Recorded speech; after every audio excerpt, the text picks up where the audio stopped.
Hey, welcome, welcome everyone. Greetings and blessings. My name is Sage Morgan Hubbard, and I am a native Washingtonian and an educational consultant for the Anacostia Community Museum. We are so excited today, so excited I'm even stumbling over words to open our outdoor exhibit for Food for the People. Please follow along with the hashtag food for the number four, the people. Today we are going to start with a welcome of an original poem that I just wrote, and we're going to have our director welcome us, and then we're going to have a film tour of the outdoor exhibition. We will have our curatorial crew and Christylez Bacon join us for the Q&A. Please hold off on all of your questions until after the film presentation, and then put your questions in the Q&A box or in the chat. I also want to let you know that we have closed captioning available in the CC box on the bottom of your screen for live transcript. So I'd like to start off, without further ado, with a land acknowledgement and poem for this occasion. We, the people of Anacostia and the greater DMV, Washington, D.C. area, descendants of and migrants to the sacred ancestral homelands of the Na-Ko-Tank, Anacostian, and Piscataway peoples, now called the areas of Anacostia Southeast and Washington, D.C., give thanks and honor your lives, labor, and cultivation of this powerful land. We praise your knowledge and preservation of this delicate ecosystem from which we all benefit.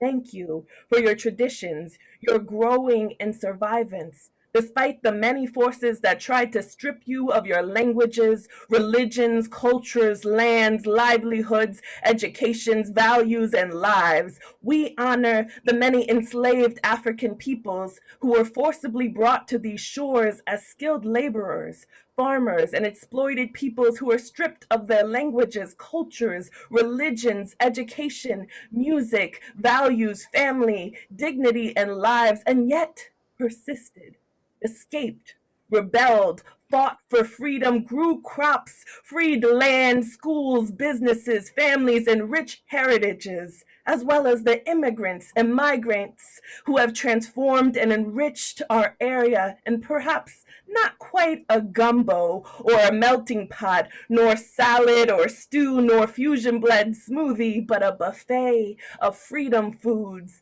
songs, seeds, struggles, and stories. We honor our complex histories and tellers. We know there is never a single narrative or authority or owner of history. It is multifaceted and complex. We in DC may be the capital city due to a great compromise, but who agreed and who wasn't counted as fully human yet? Who were the three-fifths or blood quantumed out of the equations with their funny math? Who do we get to include as part of the people?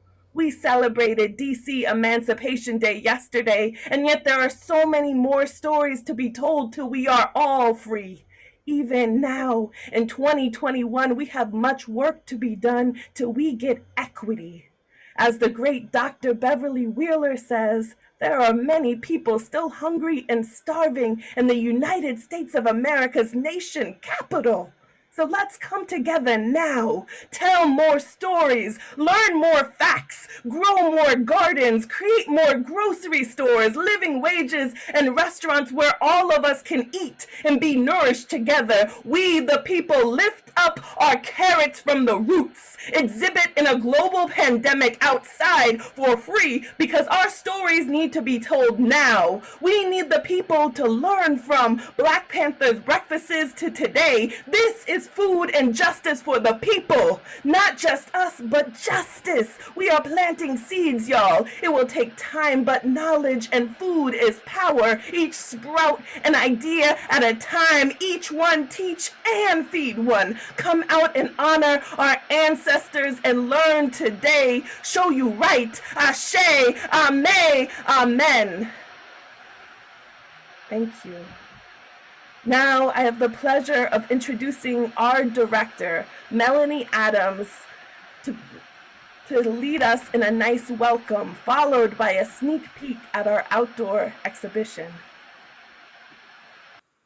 Good afternoon, and thank you for joining us for the exhibit opening of Food for the People, Eating and Activism in Greater Washington. My name is Melanie Adams, and I have the honor of serving as the director of the Smithsonian's Anacostia Community Museum. This exhibit, staged on ACM's Outdoor Plaza, is part of our year-long focus on food equity issues entitled Our Food, Our Future. For the remainder of 2021, we will be presenting programs focused on the region's food history, culture, and justice. We hope you will not only learn about the issues, but are motivated to discover ways to get involved in your community to make a positive change. Enjoy the show. Thank you so much, Melanie. We're excited to now have the world debut of the Food for the People outdoor tour video created by the local Park Triangle production studio and hosted by our curatorial team and special guests. Without further ado, here is Food for the People outdoors!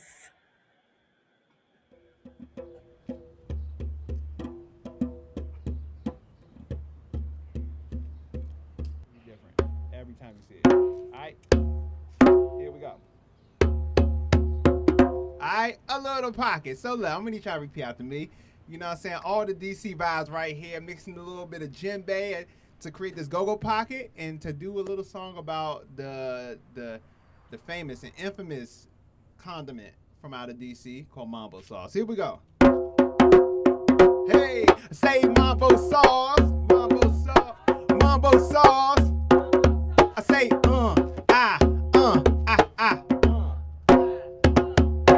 I went away from DC to a Chinese spot to get a 3-piece wing with fries and the rice box. Post against the wall while I'm waiting for my number to call. They like, sit and make yourself at home. I'm like, wait a minute, yo, y'all got carpet on the floor. I'm from the south side. Our carry-outs don't have tables and chairs in it. They got bathrooms with the wicked painted pictures in. Our carry-outs ain't even got air conditioners. My order came out. I told them put it in the bag. Then I realized I wasn't talking through the plexiglass. So I dapped up the boss, the head woman in charge, and then asked her, where is the Mumbo sauce? She looked at me as if I just threw her off. What in the world is that? I said, you know the red sauce. Now I'm a DC representative and we known for that swing. But I didn't know the sauce was just a DC thing. We ordered chicken with the Mumbo sauce, fries with the Mumbo sauce. They never use enough. I got a side of it. The tourists come through the hood sometime when they get lost and keep on asking us, what on earth is Mumbo sauce? Say Mumbo sauce. Mumbo sauce. I say A lot of carryouts in DC got the same old names, but if you taste their Mumbo sauce, it's never tasting the same. It tastes better on the fries. From the flavor side, trust me, you can find this at your nearest Yums, Georges, and Lucky's. I got caught on the back of the bus with the pay food and spilled a cup of sauce off for swerving on the A2. A brother got kicked off the job with fuss cause he could smell that Mumbo sauce to the front of the bus. But I got the answer. I'm for the cure of the cancer. The way to make the sauce is sugar water and catch it with the hot sauce in it. Throw a fork in it and mix it up on the chicken till you like a jar with it on the DC scenery. You be often seeing me posted up in Yums with diabolical eatery. I got the sandwich up, my man got the steak and cheese, but the joint with the most food in the sauce is Johnny's. We order chicken with the Mumbo sauce, fries with the Mumbo sauce. Never use enough, I got a side of it. When tourists come through the hood sometime when they get lost and keep on asking us, what on earth is Mumbo sauce? Say Mumbo sauce. Mumbo sauce. I say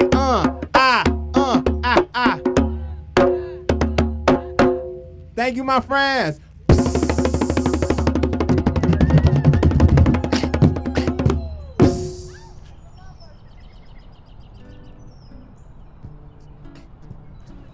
Greetings, my name is Samir Meghelli. I'm the head curator here at the Smithsonian Anacostia Community Museum. We've been working on this exhibition, Food for the People, Eating and Activism in Greater Washington, for the past 2 years, interviewing more than 100 local community members, organizers, activists, and advocates, farmers, farm workers, and all kinds of food workers, as well as government officials, and many others who are working toward a more equitable and sustainable food system. We've also been researching the complex elements of our food system, how our health, our economy, and our social fabric depend upon processes that are often invisible to us. And so we really wanted to render those processes visible, because if you can't name and explain and understand those processes, then we can't change them to make for a more equitable and just food system. We were in the midst of developing this exhibition when the pandemic hit, and we quickly adapted to figuring out how and if the exhibition might still be made available to the public.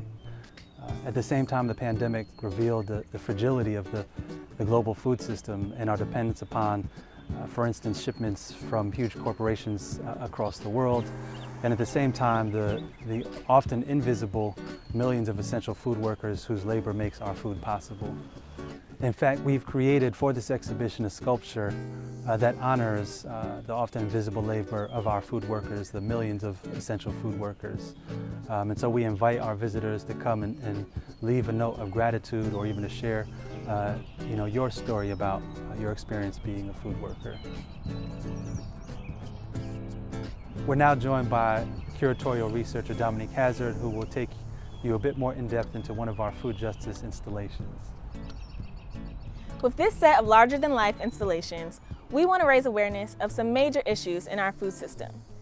This one, for example, highlights how the United States currently farms 40 million more acres of crop and pasture land than is needed to feed every American.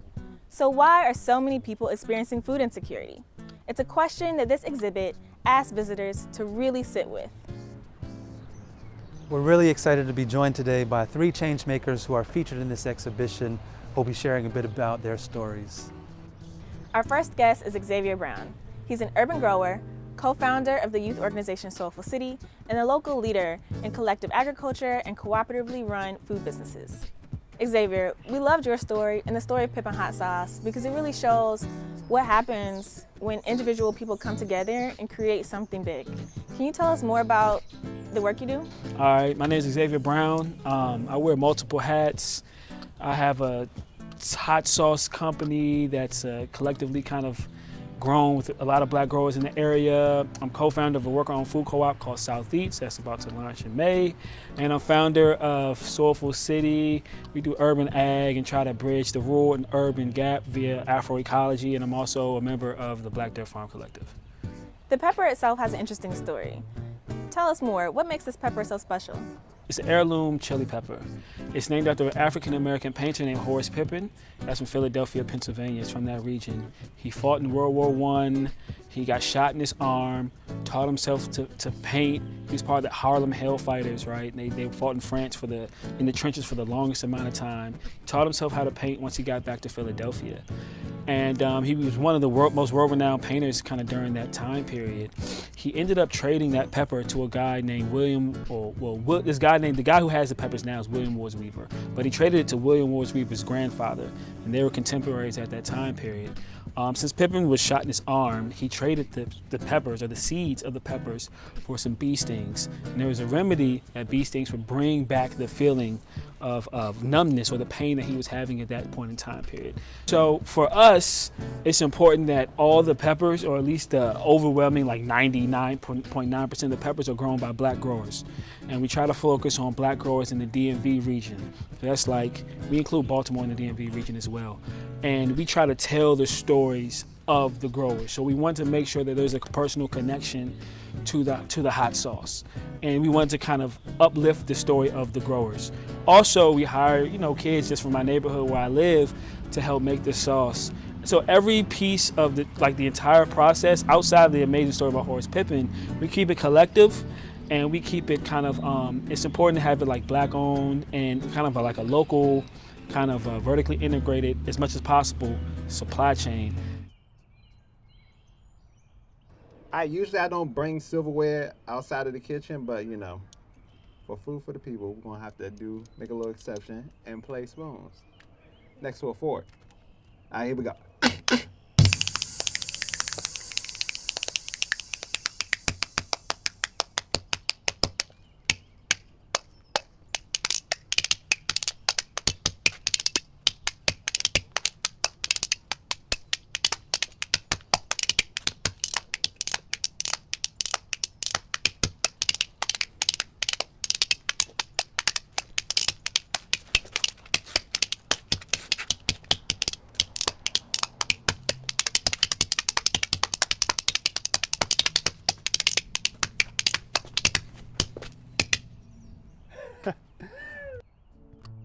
Next up, we have Dr. Beverly Wheeler, Director of DC Hunger Solutions.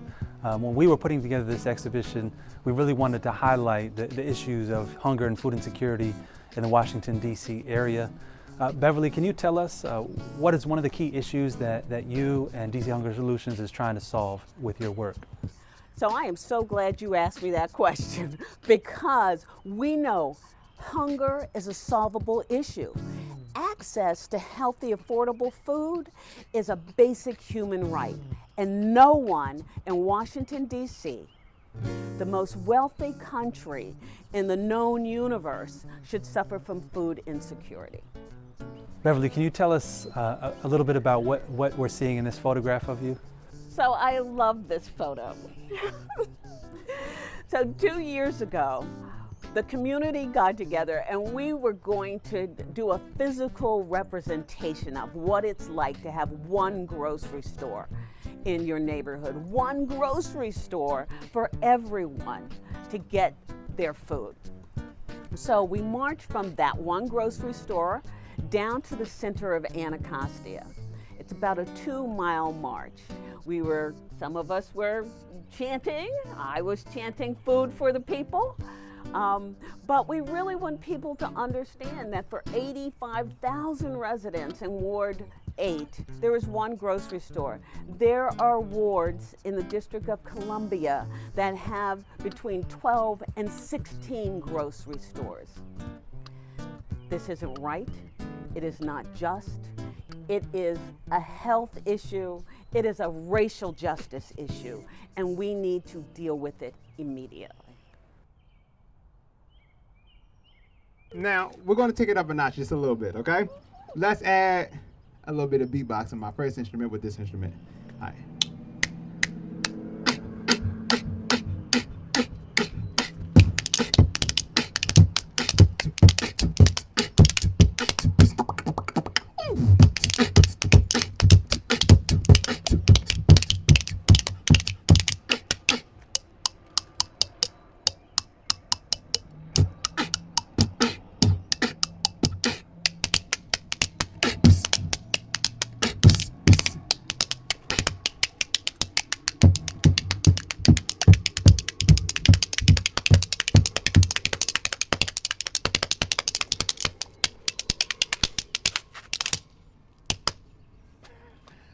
Spoons. There you go, right there. Our last featured changemaker is Rebecca Lemos Otero, who is a co-founder of an organization called City Blossoms. And when we were developing the exhibition, we really were inspired by the work that they've done to reclaim green spaces in a gentrifying city and make those spaces and the possibilities of gardening available to young people. So Rebecca, can you tell us a bit about the work that you all have done with City Blossoms in the city? I co-founded City Blossoms because the challenge we were trying to solve was really having access to outdoor space that kids and young people could shape themselves and become the stewards of. We wanted a place where they could play with the dirt and they could grow flowers and grow food and then be able to share it not just with each other but with all their community members. So what was the context in which you co-founded City Blossoms, and what was the process actually like of building the organization? We started City Blossoms not by name, but by garden in 1997 in Columbia Heights. And that's when there wasn't really much going on with at least for us, around urban ag and urban farms. There were community gardens, but that's about it. So for us, this was really kind of a shot in the dark and trying to figure out what it would look like to create a green space with kids. And so we did that because, again, we didn't have that many green spaces to go to that were within our walking distance. And so we wanted to change that. And it was kind of by accident. Someone came and gave us a few plants and we got started. And we just were really excited by how interested everyone was automatically. You know, as soon as the first sunflower really started to grow and reach over the fence, we had neighbors asking us questions and giving us advice and sharing seeds. And so when we saw the power of that kind of happening, we just knew we had a great idea in our hands, and it just kept expanding from there. One of the reasons that City Blossoms flourished was because of all the partnerships that we were able to nourish and grow. A lot of it was with DC Public Schools, with the U.S. Botanic Garden, the Nature Conservancy, but also our community members and really other organizations that are doing similar work. I think our best and strongest work came when we worked together. One of the programs that we created at City Blossoms was one designed to help young people not just be in the garden spaces and shape them, but actually develop their leadership skills. And that was the program, our youth entrepreneurship co-op. Young people at Eastern High School and Cardoza, and now a few other high schools within DC, gather together and run their own business called Mighty Greens. And through that business, they grow food and they sell it through CSAs, through added value products. And together they make decisions about how they want to grow their business and how they want to develop it. All right, people. This right here is a special freestyle right here. So that means that everything is improvised. So I've been given words from good folks and staff here that are connected to the things that you'll catch in this exhibit, okay? So look, I got 10 random words. 1, 2, 3, 4, 5, 6, 7, 8, 9, 10. I got 10, right? It is verified. Here we go. I'm gonna say these words. Maybe they'll pop up on the screen, maybe not. But maybe they'll just pop up in your mind when you hear them being utilized. The first word we have from the clipboard is grow. After grow, we have sovereignty. After that, we have squash the system. We got whole phrases right there. All right. After that, we have racism. After racism, we got cultivate. After cultivate, we got magnify. After magnify, we got eat. After eat, we got groceries. Kind of rhymes. After that, we have hunger and visible. All right? Or should be visibility. All right? So look, I'm going to do all of these words, make them rhyme, somehow make it make sense, do this beat at the same time while playing this, all these things at the same time. So my mind is going to be torn. So look, I'm going to need your help at home and the people that are around right here keeping it safe outside. I'm going to need you to repeat after me, all right? I'm going to throw you in the water. Let's see if you can swim. Here we go. Hey, hey, I say freestyle, freestyle, freestyle, freestyle, freestyle. I say freestyle, a freestyle, freestyle. Hey, the wind blows, messed up the afro. We out here planting seeds, hoping they will grow up in your mind. Best to believe, over here with the food, trying to get food sovereignty. Hey, in case you missed them, go to the mirror. You'll see squash the system up in the back with the new technique. When we speak, and we're gonna serve you like some beats. Do this right here, what it's gotten in them. Displacing food because of racism. We need this in our community right now, so we don't have to travel a whole mile to go to the grocery store. Cost too much, Metro won't open no doors no more. Early, never late, and after that, just like the food, gotta cultivate. Freestyle, a freestyle, freestyle, a freestyle. I say freestyle, a freestyle, freestyle. Come out here, watch how this combine. Go to the line, see if you can magnify the words that you're hearing and seeing in the back. I'ma flip it, use it in the rap. Do it like this, put it down like a tongue tag when I'm on the beat. Get the food to eat, do this right here, come out next week. See the whole experience, make the joint complete. Hey, in the place to be. Travel this, learn how we do with the groceries. Hey, this is how we do right now with the freestyle without further ado. And we got this joint number blossoming. It's springtime, doing things to avoid the hunger. Hey, teaching you the principles. We just trying to make what's unknown become visible. Freestyle, freestyle, freestyle. I say freestyle, a freestyle, freestyle. Hey, right now you're rocking with Chris. Come on out and see food justice. Yo, thank y'all so much, y'all. So food for the people, and this is a freestyle using all 10 of these words connected to the theme, y'all. Thank y'all so much. All right. All right. We created this exhibition because we wanted to highlight food justice issues in the greater DC area and the people working to solve them. We hope it will inspire visitors to take action in their own communities. So we invite you to come to the museum, Be safe, enjoy the outdoors, and explore the rest of this exhibition on your own. We're really excited and look forward to having the rest of the exhibition open on the indoors when we can reopen. And thank you for joining us today.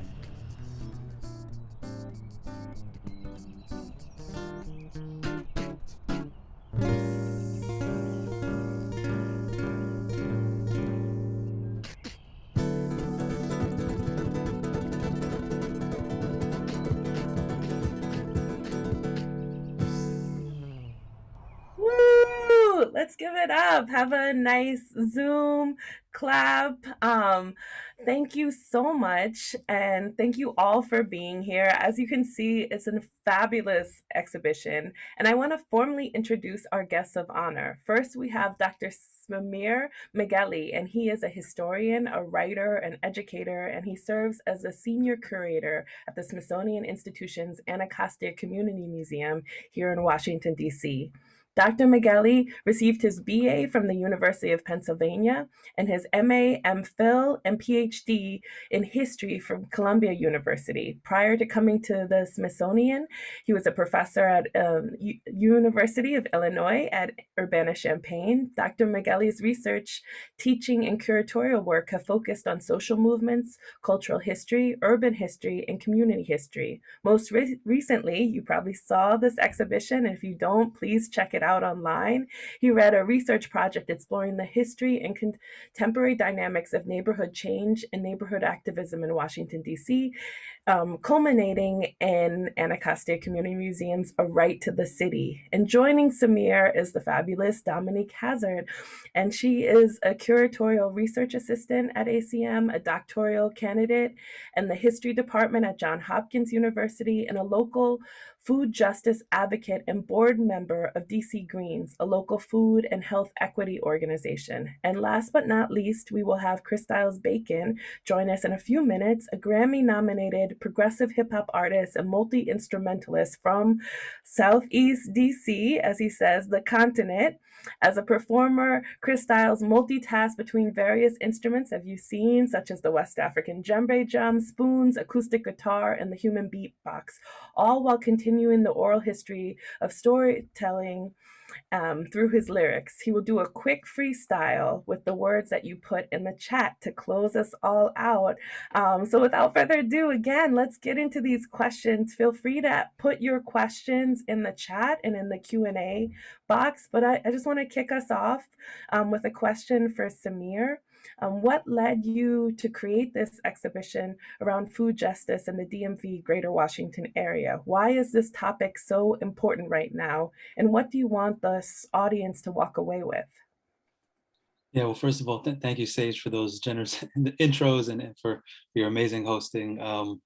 That's a great question. I think the first thing that's important to explain is that, our museum, which is now 54 years old, has since its founding been committed to really documenting, highlighting social issues in the greater DC area. And, we had just come off of this exhibition, A Right to the City, which was our museum's 50th anniversary exhibition, looking at gentrification, but also trying to place it in historical context and looking at the history of neighborhood organizing. And, in addition to gentrification, one of the issues that's really been a real challenge for the DC area, and for that matter, every other major city and beyond in the country, is food insecurity and hunger. And in DC, that's meant, something like 1 in 7 Washingtonians has been food insecure, which the US Department of Agriculture defines as a lack of access to affordable, healthy foods.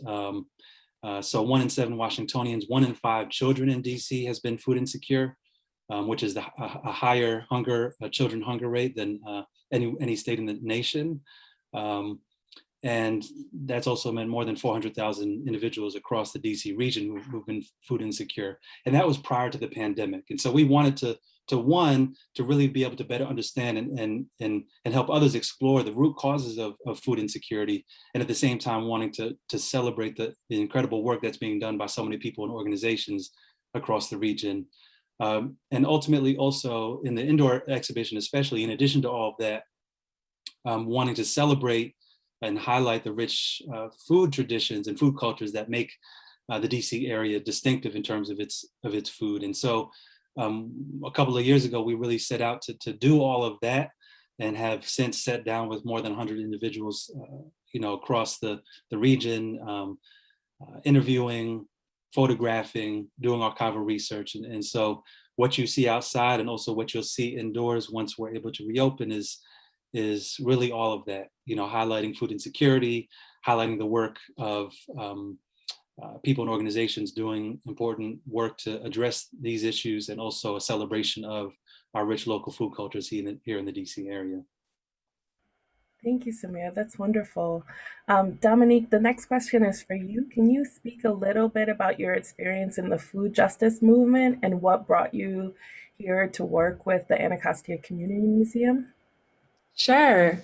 So my experience living in Anacostia and also working at a food justice nonprofit, what I've walked away with is that DC is a hub in our nation. It's like an incredible place to be doing this type of work. The issues are so pressing, but there's, as we see in this exhibit, there's such a huge community of people working on the issue from all different perspectives, from, urban agriculture to, cooperative businesses to policy.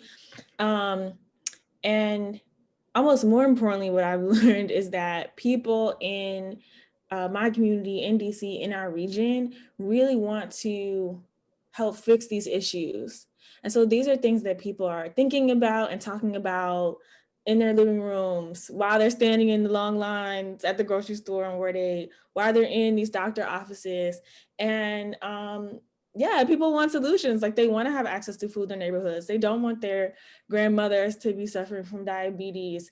They want their neighbors to have enough food. They want food workers to be safe. They want to support Black Indigenous farmers. But a major issue that I've seen is that our food system is so huge. It's global, and the problems within it are so complicated. And so often it can be overwhelming for some people to figure out where they can jump in. And so one reason I was really excited to join the team for this exhibit is that I've really seen that the more we can share about how our food system really works, from all the steps from farm to table, after the table to the landfill, right? The more we can talk with people about who is making decisions about our food, from the White House to, what's decisions being made in the school cafeteria, to the decisions that we are individually making, maybe when we're shopping in those grocery aisles. And the more we can share about all this amazing work that is already being done, the easier it is for people to understand how they can take action.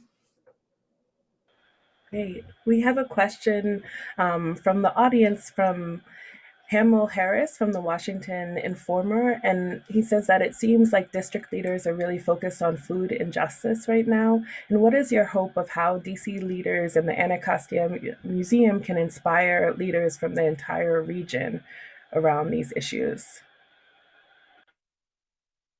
Yeah, that's a great question. I mean, for one thing, helping raise awareness, I think that's a big part of what this exhibition is trying to do, is just really bring some of the core issues to the forefront, for people that may not be fully aware.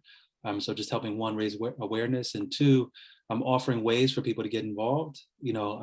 Certainly elected officials and government bodies have their work cut out for them, but they are dependent upon and rely upon actually the advocacy work of everyday residents. And so the more that we can be informed and actually get involved in those efforts, and there's lots of ways to do that, and we can talk about some of that, the better. And so, that's what we're really hoping this exhibition can do, is help galvanize people, raise awareness, offer opportunities for collaboration. Because I think the other thing that we found just in doing the research for this exhibition is that there's so many people and organizations doing so much incredible work, and there is a fair amount of collaboration that's happening.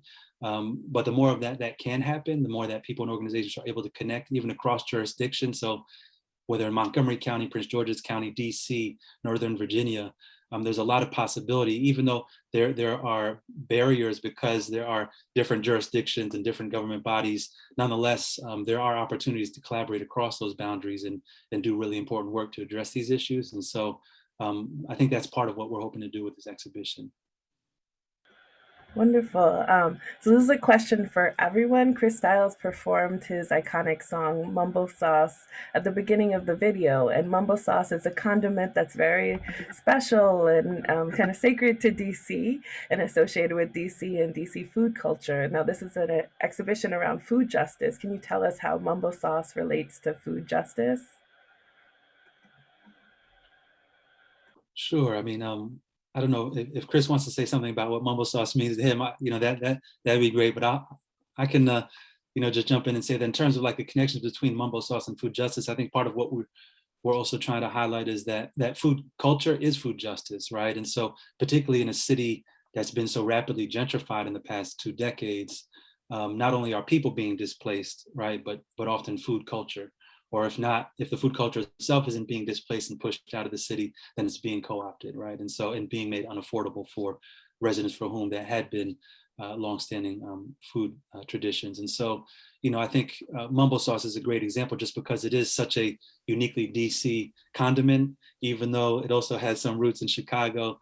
Today, if you go to Chicago, no one's talking about mumbo sauce, right? So yeah. DC, it's really become just an iconic food and really emblematic of local DC food culture, and has become just a staple in the DC area, and something that I think represents people wanting to see some continuity in the culture, even as the city is changing.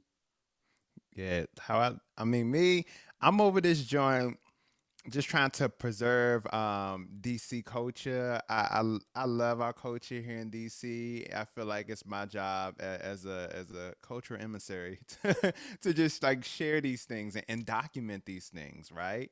So that's what I was coming at off top. Like, I was in Pittsburgh going around places with my dude Jamal. We ain't see any carryouts. And so I was like, yeah, you got carryouts here. And you ain't got mumbo sauce. And New York ain't got mumbo sauce, but Chicago has mouth sauce. But, and Samir mentioned something that I didn't realize until later, which was like some of those connections and links. So I'm more concerned with just preserving that culture, And I just want to highlight that after you all come and see this outdoor exhibition, get excited for our indoor exhibition, which will be coming later in the year, where we're really going to explore mumbo sauce and these connections that Samir and Chris were both talking about much more in depth. So be excited about that. Thank you. So we have a question about the greater Washington area, and we know that Prince George's County is also an area that suffers great food insecurity. Someone labeled it as Ward 9, even if it has more grocery stores. What other than limited groceries makes for food insecurity? So there's a lot of factors, absolutely, that go into it. One is, of course, the physical access that people have, which as you've seen, we're taking that up in this exhibit in terms of people just not having them in proximity. Another issue is transportation. So and ableism. So you might live 1 mile from a grocery store, but if you don't have the types of transportation that you need to access that food, that's a problem. And that's something that has really been exacerbated during this pandemic. Maybe people who could previously get, to their stores on the bus or what have you, now are facing a much more greater difficulties, especially here east of the river, where the majority of residents don't have access to a personal vehicle. So that's something else. And then the third one is, of course, poverty, not having the resources that you need to be able to purchase the food that you want for your family. And so that is also something that we're taking up in this outdoor exhibit and looking at the relationships between food justice, between jobs and job justice, and poverty. So yeah, I would say those are at least, there's so many things that go into creating food insecurity for a family, but those are three really big ones. Thank you. We also have attendee who is very new to starting a small business, creating community gardens to give free food. And they are currently homeless. And the question that they have is what are some ways that they could get some support for these kinds of projects? Are there different organizations that you'd recommend? And also, if this would connect well to it, could you talk a little bit about the Feed the Fridge that's in proximity to the exhibition outdoors?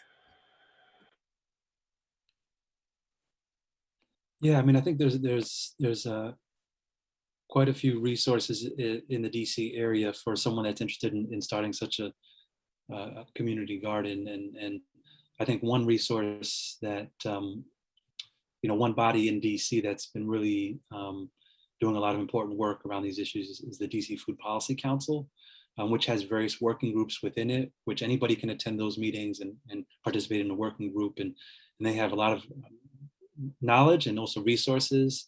So reaching out and connecting with the Food Policy Council, of which there are parallel organizations in Prince George's County and Montgomery County. So the Food Equity Council in Prince George's County, the Montgomery County Food Council. So those are great resources in general, and then even specific for what this audience member has asked. And then, yeah, just to your question around Feed the Fridge, we do have on site at the museum, partnered with this initiative, Feed the Fridge, where we actually have a fridge on the front plaza on the parking lot of the museum, where anyone can come and take a free meal or multiple free meals. It's stocked every morning with 100 free meals, and so anyone can come without conditions, qualifications. You just come and you can take a free meal, and those meals are prepared by restaurants across the city.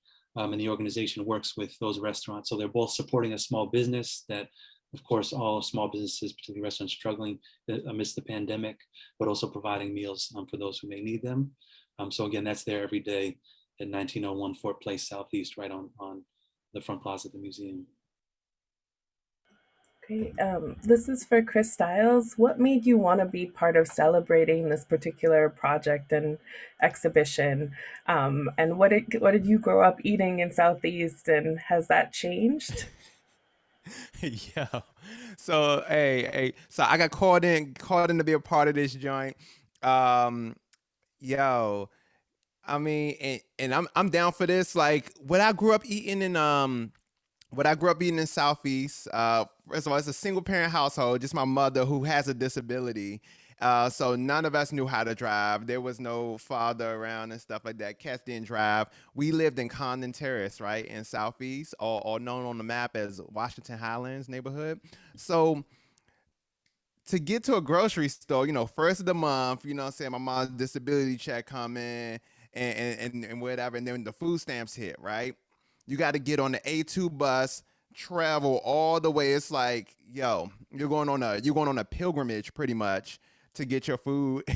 We go to Murray Steakhouse to get some really cheap food, right? And just shop for the whole month, right?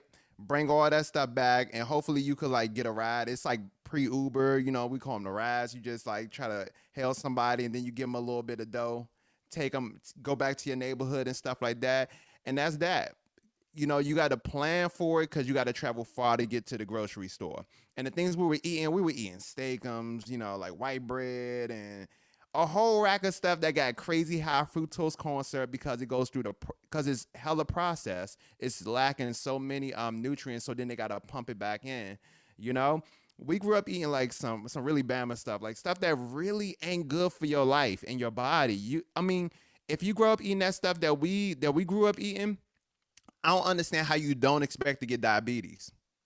You know what I'm saying? And that's just real. Like we ain't know anything about like eating like really whole foods like that, because that's just the cost of growing up in poverty. You know what I'm saying? Not being able to afford the best stuff, so you get the cheap stuff. The cheap stuff just happens to be the like the worst thing that you could eat. You know what I'm saying, for yourself. And then it costs money to do other things. It costs money to get rides and stuff. So that's what I ate. And then carryouts and stuff. Carryouts is a whole nother thing. You know, of course we love that. We love the carryout stuff. We love the Mumbo sauce. But at the same time, that stuff ain't the most healthiest stuff for you. What I eat now I'm vegan, like straight up. I figured, like, you know, I went like 23 years of eating crazy stuff that I got to spend the rest of my human adult life trying to combat what happened in the past, you know? So now I pay very close attention to my health, and it's a process of trying to reform these habits, and also just trying to make sure that food is affordable, like, you know what I'm saying. So definitely I'm down for the get down when it comes to this exhibit. Like, this affects me, my mama, you know what I'm saying, all of us really, you know. So that's how I got in. That's back then and now, as far as like what I be eating and stuff. Thank you. Oh, there's so many questions. I don't think we're going to be able to ask them all, but one that's really great from our director of Anacostia Community Museum, Melanie, is in this exhibit, you talk about food waste. Can you explain how that is more than people wasting food? What is the details around food waste and food justice? Yeah, I'll take a stab at that, and Dominique, feel free to chime in. So yeah, we do know in one of our art installations that is trying to describe some of the food justice statistics in the exhibition. There's one that we have that mentions that up to 40% of the food supply in the United States is wasted each year. But with that statistic, which hopefully we're hoping will provoke people to raise questions about, you know, why so much food is wasted, but also where, right? So people may quickly assume, oh yeah, it's right. When I do buy something, sometimes that lettuce will spoil in my fridge, and so I throw it out. But actually what we're trying to say and highlight is the fact that the waste happens at every point in the food system, in the life cycle of food. So at the point of farms, at the point of distribution, at the point of storage. So we're talking about, you know, at food service operations, you know, that waste happens at every stage, and consumer waste, while part of it, is just one small part of it. And I think we're trying to highlight as well is that that the waste that happens isn't just the food itself that's wasted, that there's actually collateral consequences for, you know, thinking about the labor that went into producing and processing that food. The miles that a vehicle had to be driven, and the kind of environmental consequences of that. Similarly with water and fertilizer, the items that are used, the resources that are used, the chemicals that are used in the production of food.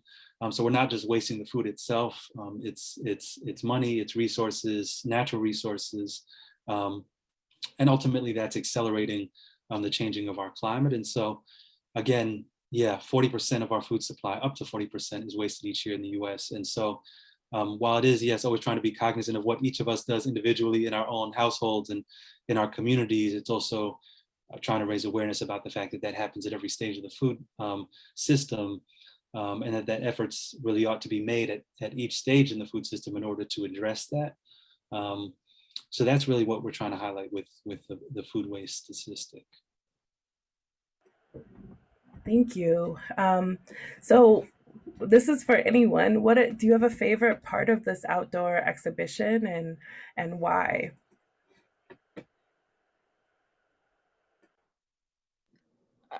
I'll go first. I think one part of the exhibit that I'm really excited about, I want to highlight, is our memorial to food workers.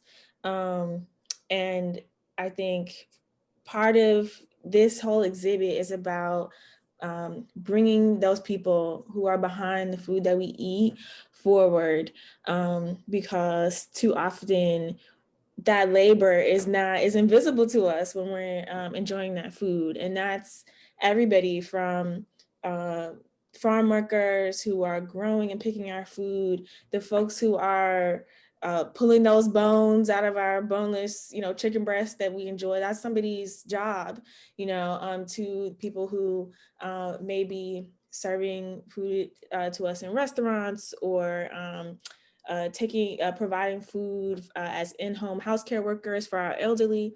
All of these people are so critical, and I think that's really been highlighted over this past year during the pandemic, as we've all seen. Food workers are essential workers, and so in the exhibit, we have a monument to these very important members of our community, and we have space where you can actually participate in creating this exhibit. And so if you are a food service worker, you can share a story, share something you want people to know.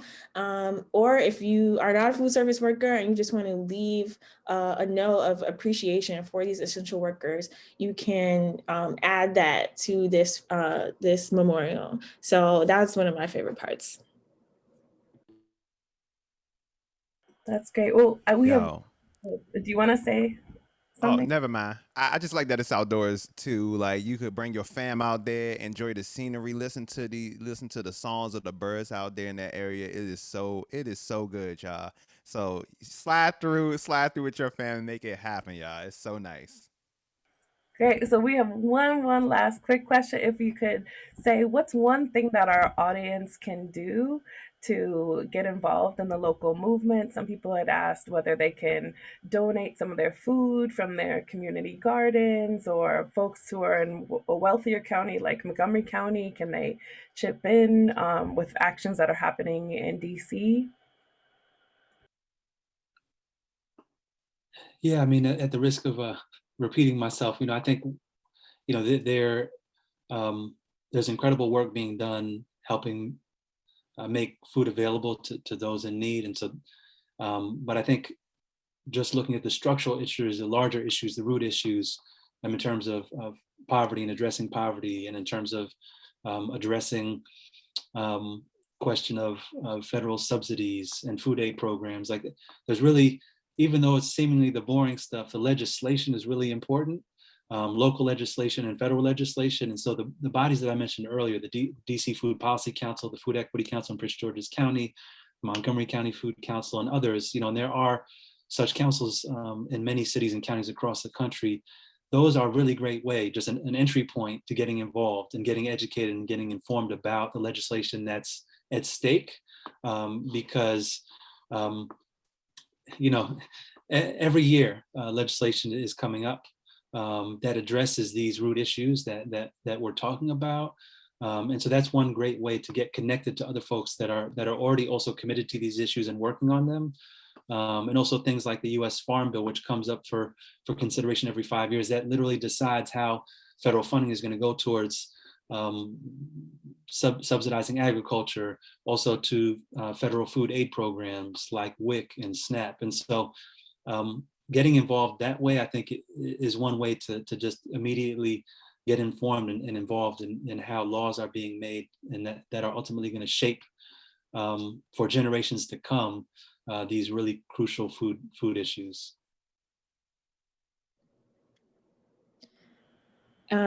In addition to everything Samir just said, I would say part of what I hope this exhibit inspires people to do is that if you have an idea, you can go for it. And so looking at the stories of people like Xavier, there's a woman named Judy who works with the Glut Food Cooperative, which is a cooperative grocery store in Prince George's County. Shout out to PG.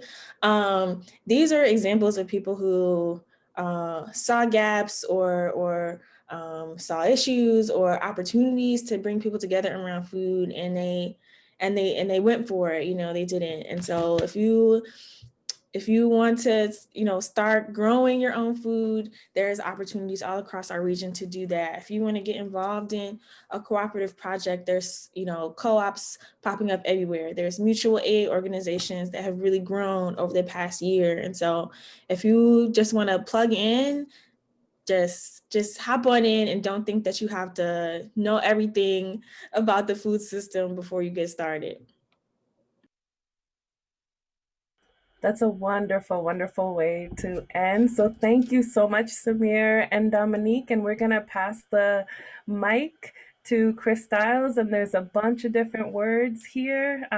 We see equity, hunger, waste, memorial, monument, health, justice, power, seed, community, essential, Anacostia. Right. Okay, so whatever you can do in these next minutes. So I wanted to do 10. So look, this is a little something I love to do, man. I've been doing this since high school. We call this joint the Freestyle Olympics, or in Portuguese, Olimpiadas de Freestyle. All right, let's go, y'all. We got 10 random words. I was on it, you know what I'm saying? While y'all was talking, I was I was taking all y'all words in the chat, putting that joint right up there. So look, we got these 10 words we're gonna flip and use in the rap or improvising. All right, look. So look, I'm gonna set this up real quick, put a little beat on, you know what I'm saying? Let me know if you can hear the music. All right. Y'all can hear that music okay? Do I need to turn up this beat? Let a brother know over there on your side of the Zoom. All right. Here we go right now. Taking all your words in, I use it in the freestyle. All right, 10 random words. Let's see if we can make this work. Here we go. Hey, yo, it's Christylez, be up in the place to be, making sure you all serve with the equity. Yes, next to me is myself up in the house, got the joint number, trying to avoid the hunger. I got an apple in my place, and I gotta eat the whole thing to avoid waste. Come up in this joint in the nation capital, the monument, where Mumble sauce is the condiment. Yes, do this joint to stealth, do this joint stealth. I gotta do this for the good health. Yes, and that's the good wealth, trust it. Over here trying to maintain the food justice, coming through fresher than the shower, rock by the hour, trying to speak truth to power. Do this thing, yes indeed, when we MC, looking at the exhibit, we trying to plant the seed. Hey, all up in this joint where you and me bring it together, that's our community. Hey, from here, you know the principles, rocking for the residential, this is essential work that we doing right here. Hey, we about to get this joint in gear, right here, this exhibit, no equal. Come out here, experience food for the people. All right, there you go, y'all. 10 random words that y'all put in the chat. This is a little freestyle rap. Thank y'all so much for making me a part of this joint. I'm Christylez Bacon. I hope y'all had a good time. I hope y'all go out to the Anacostia Community Museum and see this bomb outdoor exhibit, y'all. Thank you so much. Let's give it up for Chris and Samir and Dominique and everyone involved. We want to see you outdoors outside of the Anacostia Community Museum. And Chris is about to have a workshop next Thursday again for the free. Please come out and you can learn how to make food justice songs with Chris for our Take Time Thursday at 2:30 on the 22nd. Please come out. We're very excited to have you here. And again, it's an exhibition will be outside for the whole year, and we'll be letting you know when the indoor exhibition is able to be open. But please spread the word. Come out, watch the video again on YouTube and Facebook. And we're very blessed to have this open, and we will see you soon. Peace, y'all.